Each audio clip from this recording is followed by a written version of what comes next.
Arsène Lagriffe, chapitre 2. Pendant qu'à Monte-Carlo, Arsène Lagriffe recevait le message du pigeon voyageur, 3 oiseaux noirs et blancs survolaient Littleton-sur-Mer. Ils atterrirent au bord de la route principale. Un léger reflet bleu sur leurs ailes noires, un reflet vert sur la queue. Il s'agissait de 3 pies. Elles se pressaient autour du corps sans vie d'un 4e oiseau, qu'elles poussaient avec leurs pattes. La première pie tenait dans son bec une touffe d'herbe, la deuxième une brindille, la troisième sautillait d'une patte sur l'autre. Elle inclina sa tête et agita un verre. Aucune ne parlait. On entendait seulement de temps en temps passer une voiture. Après quelques minutes, la première pie la plus élégante, avec des petits yeux cruels, déposa une offrande d'herbe près de la queue de l'oiseau mort. « Nous pouvons commencer les funérailles. Balafre » babilla-t-elle tranquillement. La deuxième pie, qui était maigrichonne et avait une patte tordue, fit un bond en avant et s'avança avec précaution sa brindille. Elle se racla la gorge et baissa la tête. « Nous sommes réunis ici, au bord de la Nationale 4, commença-t-elle, pour dire adieu à notre cher Crochu. » La troisième pie laissa échapper un sanglot. Il manquait quelques plumes à sa queue, et elle était plus grosse que les 2 autres. « Ça va aller, bandit, » lui dit la première pie, en entourant de son aile. « Crochu était vraiment l'un des nôtres, » continua Balafre.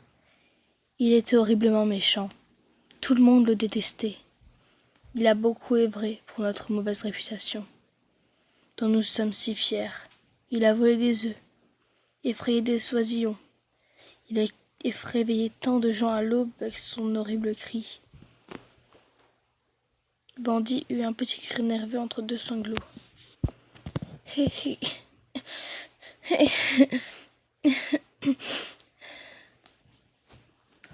Notre Crochu aimait tellement terroriser les merles et pourchasser les poulets. La voix de Balafre se brisa soudain. Au bout de son aile, il essuyait ses larmes. « Crochu était un exemple pour nous tous, reprit-il. Il nous manquera beaucoup. » Balafre sautilla pour s'approcher de la première pie.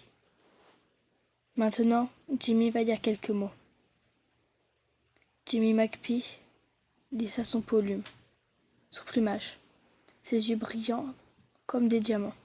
« Merci, Balafre. Ton hommage était très émouvant. » Baissant le regard vers le bord de la route, il s'adressa à l'oiseau mort d'un ton solennel. « Crochu, tu étais notre ami et un membre estimé de notre gang.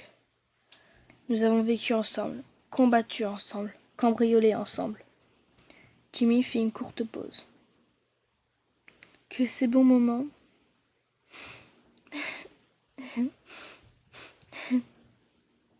Son ricanement résonna comme un cri de guerre, et sa voix se durcit. « Tes funérailles sont les 3e que nous célébrons cette année. » Crochu. D'abord, il y a eu Gorille, puis Pingouin, et maintenant, toi, tous écrasés sur la route, déchiquetés par des assassins, massacrés par des voitures. Il releva la tête. « As-tu des indices sur le coupable, Balafre ? » « Tu étais avec Crochu quand il est mort. » Balafre semblait mal à l'aise. « Désolé, boss. Tout ce que je sais, c'est que c'était un Rolls Royce. Je n'ai pas eu le temps de voir la plaque.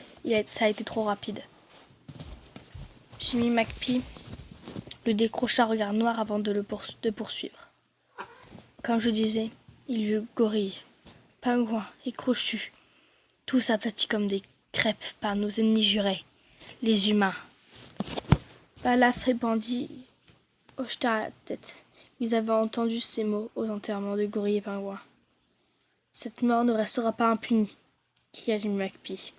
« Nous allons nous venger. » Bandit et Balafre échangèrent un coup d'œil perplexe, car ils ne l'avaient jamais entendu. « Qu'est-ce qu'on va faire, boss ? Balafre abaissa les ailes.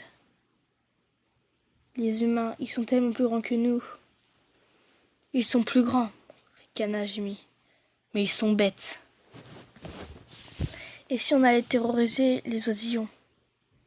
Les humains détestent ça, proposa Bandit. Son bec claquait d'excitation. Pas très original, commença sèchement Jimmy McPhee. En outre, ce n'est pas la saison. Les œufs éclosent au printemps et, au cas où vous ne l'avez pas remarqué, on en était. Alors, on n'a qu'à les réveiller à l'aube avec notre chant qui les insupporte, suggéra Balafre. Chante si tu veux, répliqua Jimmy, en secouant la tête avec impatience. Moi, j'ai une idée de plan autrement diabolique. Lequel, chef? Un raid sur un poulailler? Bandit gloussa. Oh oui. Oubliez un peu la basse-cour, leur rétorqua Jimmy. Voyez plus loin, voyez plus grand.